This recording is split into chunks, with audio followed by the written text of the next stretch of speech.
जिस कौम को अपने रहनुमाओं की समझ न हो, उसके ऊपर जालिम हुक्मरानों को मुसल्लत कर दिया जाता है। तो अगर आज का हुक्मरान जालिम है, आप हमारी बात मत मानिए। पैगंबर साहब ने क्या लिखा? जिस कौम को अपने हुक्मरानों की समझ, अपने रहनुमाओं की समझ न हो, उसके ऊपर जालिम हुक्मरानों को मुसल्लत कर दिया जाता है। तो मेरे भाई, इसका मतलब है कि पैगंबर साहब की बात कही हुई है, गलत तो हो नहीं सकती है। कहीं न कहीं आपसे अपने रहनुमाओं को चुनने में गलती हुई है, यही बात बतानी है। Hello and welcome to the week. We have with us a very special guest, a master strategist who has stepped into mass politics, Mr. Prashant Kishor. Thank you for joining us, Mr. Prashant. Sir, क्या आप हमको बता सकते हैं, describe कर सकते हैं आपकी जो पॉलिटिकल ऑर्गेनाइजेशन है जन स्वराज कितनी बड़ी है? Can you tell us measurably? See, first of all, this is not my organization. Jan Suraaj is not owned by Prashant Kishor or for that matter any individual. It's a formation, a political formation which almost 10 million plus people have come together to put together. And this is a result of two and a half years of arduous journey which I have taken on foot, gone to more than 5,000 villages and tried to explain to people कि जो बिहार में गरीबी है, जो यहाँ पर परेशानी है, जो भ्रष्टाचार है, जो लोगों की बदहाली है, वो क्यों है और उससे निकलने का रास्ता क्या है. Once people have heard it, experienced it, pondered over it, then many of them have decided to come together and form a political party which is now known as Jan Suraaj Party, which was formed on 2nd of October 2024. Since then, now it has grown up as a political organization. I would like to believe, or rather I would claim, that as of today in Bihar, this is the largest political formation. Because the closest second is BJP, which in its own words claims to have roughly about 70 lakh members. Okay. Jan Suraaj has 1.25 crore members, the founding members and the primary members. And on an average, we add roughly about 3 to 4 lakh people who pay membership fee and become part of Jan Suraaj. It is possible that in some areas the people who have joined may not be in the traditional ways very big names, may not be very powerful, may not be very strong, may not be very rich. But there is no denying that 1.25 crore people who genuinely want to see change in Bihar have come together to form this party. What are the key elements you think are unique to your organization? No, the very idea of a party being formed by the masses, not by an individual, not by a family, not by a group of individuals, a small set of 10, 20 self-proclaimed smart guys. This very idea of how it has been formed is unique. The second unique part about it is we are not believer of andolans and revolutions. It's a slow grind for us because we fundamentally believe that until and unless there is a self-realization and awakening on the part of society, there is no way you can bring the fundamental change in politics. And this is a learning which I have seen over the last 10, 12 years of my own journey working with multiple parties.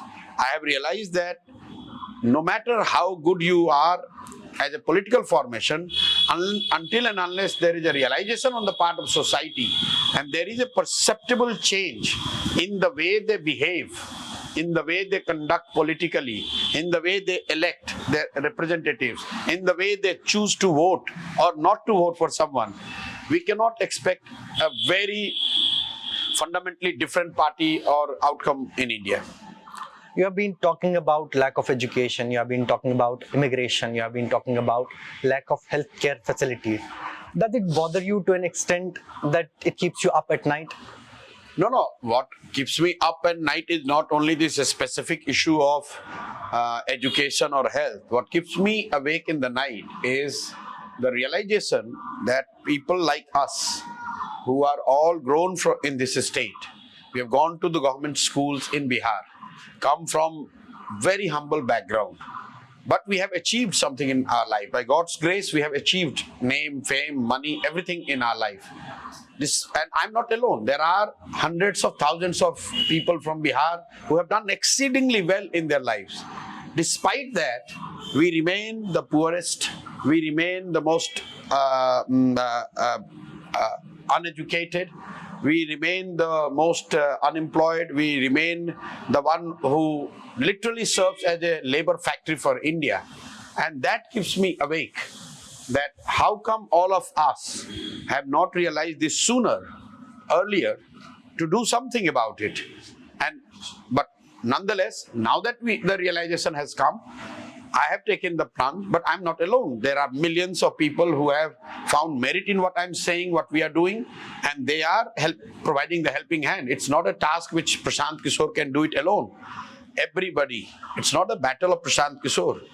I'm doing my bit, and every right-minded Bihari, every right-minded person from this land must take this opportunity and take this as their responsibility to do something, give something back to this society, this state. Because if we don't do it, nobody else will come and do it. You are from Kashmir. If people of Kashmir doesn't correct, if the people of Kashmir doesn't help themselves, then people from Bihar cannot go and build and rebuild Kashmir. Others can only provide a helping hand, but the onus lies on the Kashmiris to correct Kashmir. Similarly, the onus to correct Bihar or to improve Bihar lies with the Biharis, not anybody else. Do you think when people step out to vote, they'll say कि हमारे vote से क्या change होगा? No, see, people always say this. This is one of the misnomer journalists or analysts or people, I would say, this is an elitist view to think that people do not realize because they are not literate, because they are very poor. That's not the case. People want change. People want to see education and employment for their children. Nobody wants their children to suffer. The problem is, do they have credible options? If they have credible options, sooner or later they will come around it. They will believe, they will vote. That means you think you will be able to shake up the caste-centric politics of Bihar? First of all, there is no caste politics per se in Bihar which is distinct compared to other states or other parts of India. You know, you are from Kashmir. Our society not divided to some extent on the basis of caste and religion? Of course they are.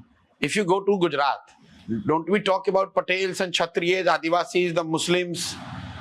If we go to Karnataka, are we not talking about Lingayats and Vokalingas? If you go to Andhra, our people and politics is not considered and debated around Kapus, Kammas, Reddis. Why do you single out Bihar? This is a very, I would say, it's a preconceived notion on the part of many in India, including some of us Biharis, that Bihar में सब कुछ इसलिए खराब है कि यहाँ caste politics No, it's because they have a maxim. For example, you have a scale to measure something. No. They have the caste as a measure. Yeah, but if you see that, by that metrics also, if you just quantify it, whether caste is more in Bihar, more prominent in Bihar than say compared to UP or Gujarat. Let's examine this. In Bihar, if you go and ask, BJP in last 15 years has got the maximum vote. If you go and ask any people, any analyst, you ask, do you have some charismatic leader of Bihar in BJP who is fetching the vote? Is it the BJP's grassroots work which is fetching the vote? Or is it the mere popularity of Mr. Modi? I can bet my neck, vast majority of them will say, no, it's actually the popularity of Mr. Modi because of which BJP is getting vote in Bihar.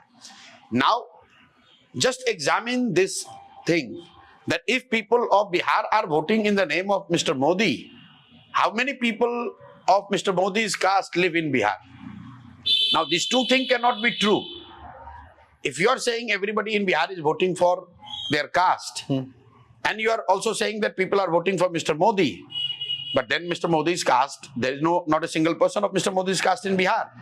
That proves that people are not voting only for the caste. Caste is one of the factors. Caste is not the only factor. Major factor. Caste is a major. No, again, you are saying major or minor. I don't know. It can be major if there is no charismatic personality, if there is no issue that brings all of us together.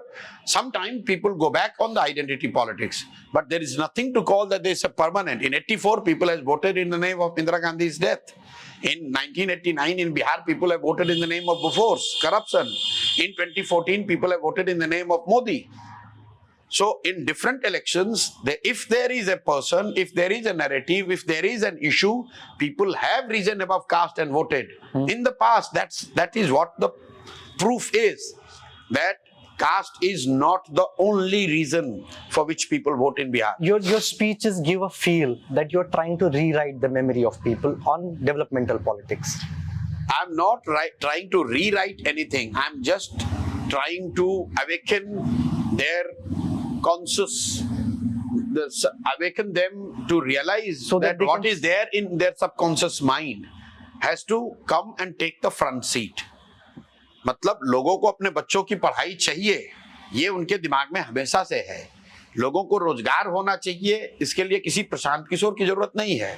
लोगों को के घर के युवाओं को पलायन नहीं करना चाहिए, कश्मीर में जाकर उनको टनल नहीं बनाना चाहिए, सौराष्ट्र में जाकर उनको मजदूरी नहीं करनी चाहिए. ये लोगों के सबकॉन्शियस माइंड में है.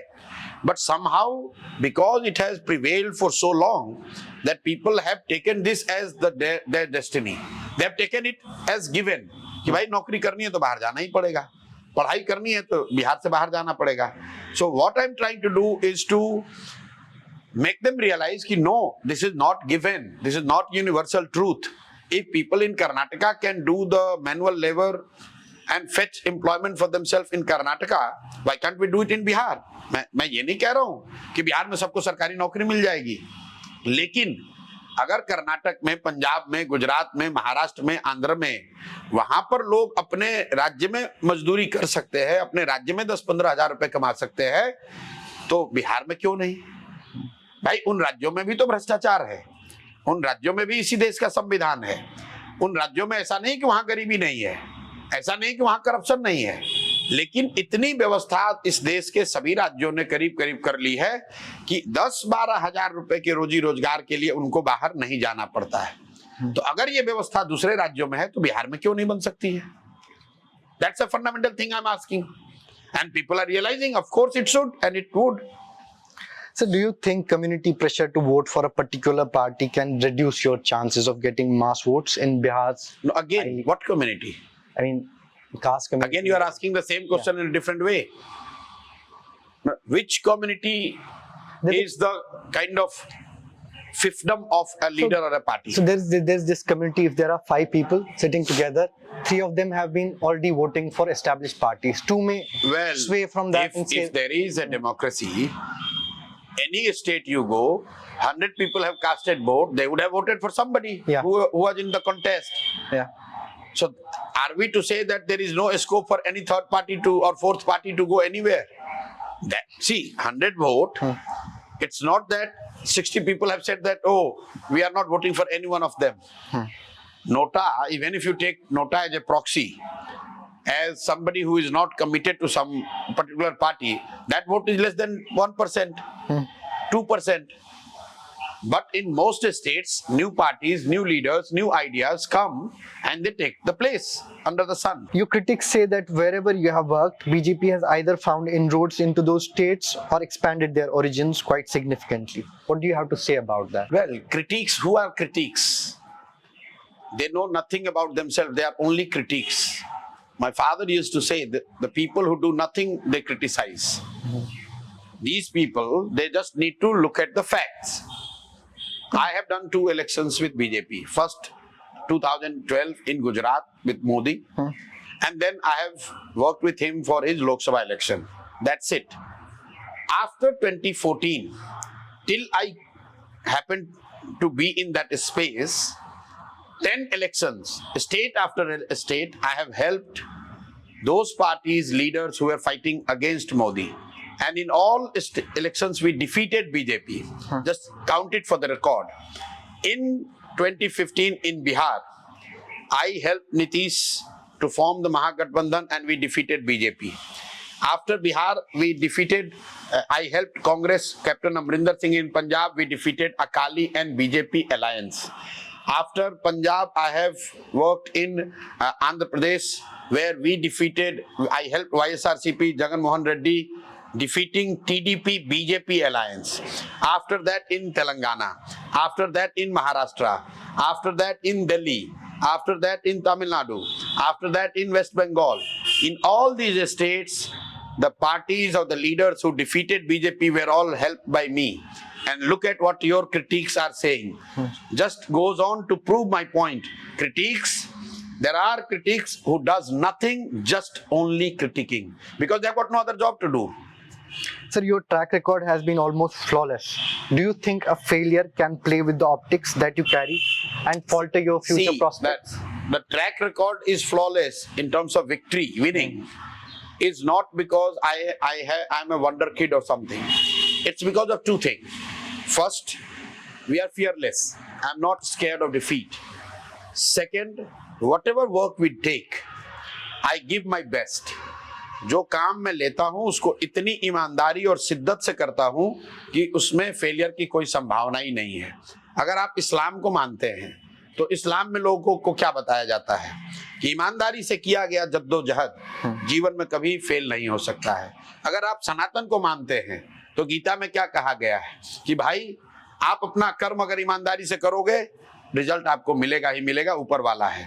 तो अगर मैं ईमानदारी से काम कर रहा हूं तो कोई सफलता के लिए रोक ही नहीं सकता. इसके लिए किसी प्रशांत किशोर और कोई बहुत बड़े वंडर किड होने की जरूरत नहीं है. Look at what I am doing in Bihar.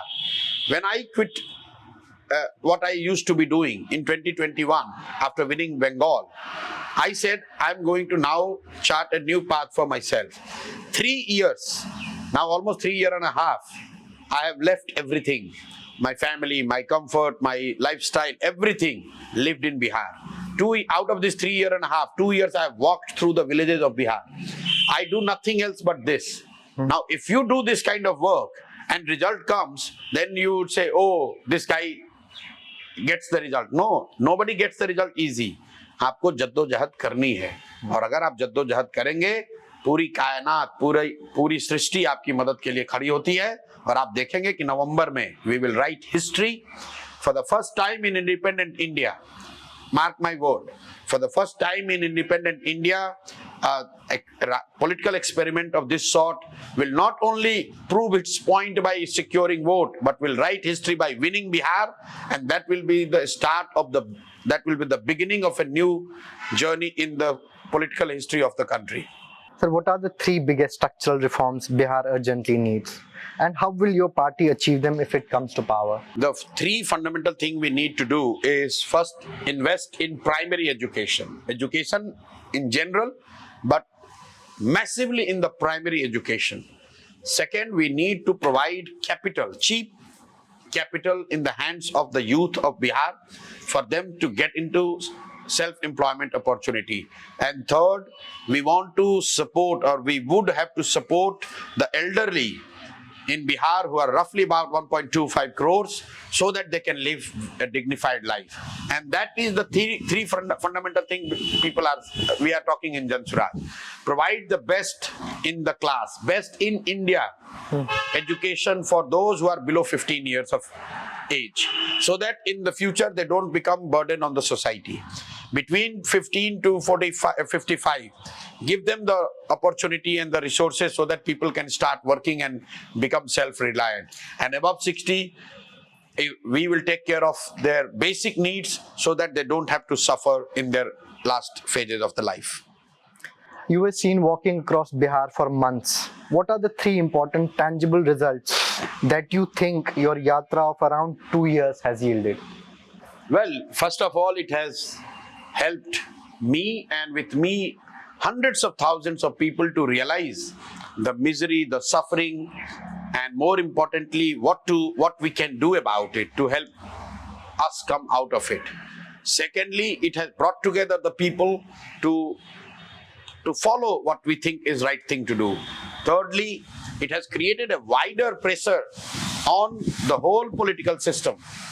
I give you one example. For last 20 years, people aged 60 and above were getting 400 rupees. Those who are the Dibyangs, the widows and elderly used to get 400 rupees as the monthly stipend in the name of pension. 20 years, not a single rupee increment. But 2 years and a half of persistent campaign of Jan Suraaj, the government is forced to now raise it to 1100. This is not enough. We have said that from December it will be 2000. But even before Jan Suraaj wins a single vote, wins a single seat, we have been able to bring change. We have been able to force government to give now 1100 rupees, which is almost more than 3 times of what they were getting. Imagine the happiness, imagine the benefit which these people are going to get with this. It's minuscule amount, but it makes a hell lot of a difference in their lives. So I will count that as our achievement. If you had to offer a guarantee to Biharis, a guarantee card, like other leaders do, what would be on it? First of all, this whole idea of guarantee, the word guarantee has been coined by me in 2020 elections in Delhi. There was never a word called guarantee which any leader has said before 2020. First, I introduced this coin, go and check. Kejriwal ki guarantee. Its word doesn't mean whether you are sankalp, whether it's a commitment, guarantee, whatever. What matters is the intent with which it has been done. What matters is what background work and the preparation that has gone behind it to do something about it. Just see the example of Congress party here in Bihar. They are saying 2500 rupees we will give to the women of Bihar. Just do the simple math.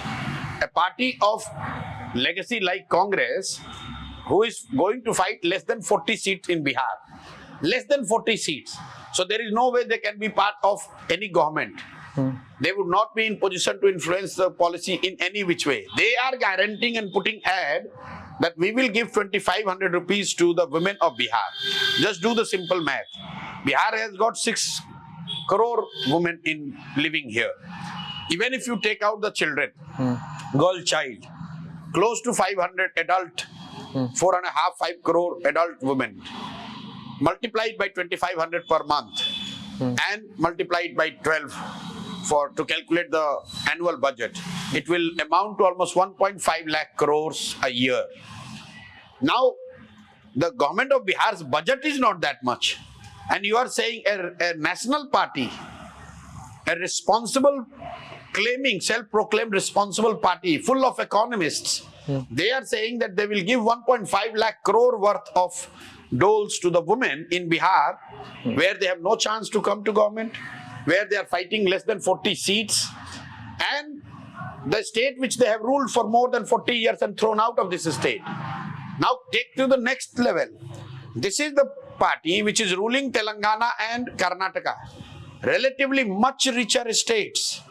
I am to ask, a voter, common Bihari is to ask Rahul Gandhi, that do you think all Biharis we are fools? If you can give 2500 rupees to the women of Bihar, just I dare you, why don't you give it to the women in Karnataka? Why don't you give this 2500 rupees in Telangana? These people who have not spent one night in Bihar in their lifetime, and I am challenging this on your camera. Rahul Gandhi, outside election, he has not spent one night in Bihar. He comes and he is trying to teach and preach 13 crores Biharis. These are the guys who sit in Delhi, they laugh at us, they talk about Biharis, they make fun of us, and they are coming and they are trying to fool our mothers and sisters by making a claim which they themselves can never believe. They don't believe. You go and ask Rahul Gandhi, please give the math how you are going to give 2500 rupees. Rahul Gandhi will not be available. Ask Chidambaram. He thinks he is one of the big economists. Ask him to explain how government of Bihar can give 2500 rupees to all women in Bihar. If Mr. Chidambaram is economist worth 1 rupee, he must either explain this to the people of Bihar, we will all get enlightened, or he should apologize or ask his party to backtrack from this kind of misleading campaign. So last and final question. can you be categorical about your post-poll? I mean, do you think you're going to stitch up an alliance after Of assembly course, election? we have already stitched the alliance. We have stitched the alliance with all those who are seeking Badlao in Bihar. We have stitched the alliance with all those who are seeking a new journey and a new life and new future for their children in Bihar. As far as political alliance is concerned, take it in writing. न चुनाव से पहले न चुनाव के बाद, न 2025 में न 2029 में.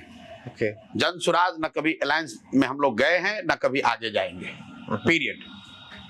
But please go find Mr. Chidambaram and ask him this question, that your party, because I know you cannot ask this to Rahul Gandhi, but please do for your readers, because you are South based, primarily your magazine goes in South, and that's why deliberately I'm bringing Mr. Chidambaram's name. Mr. Chidambaram must explain how his party is claiming that they will give 2,500 rupees to every woman in Bihar every month. How is it feasible? And if it is feasible, why it is not being done in Karnataka or Telangana or Himachal Pradesh? And if both he is not able to explain, is he as an economist or a senior party leader in Congress is going to apologize that they are deliberately misleading the voters of Bihar just for the sake of fetching some vote?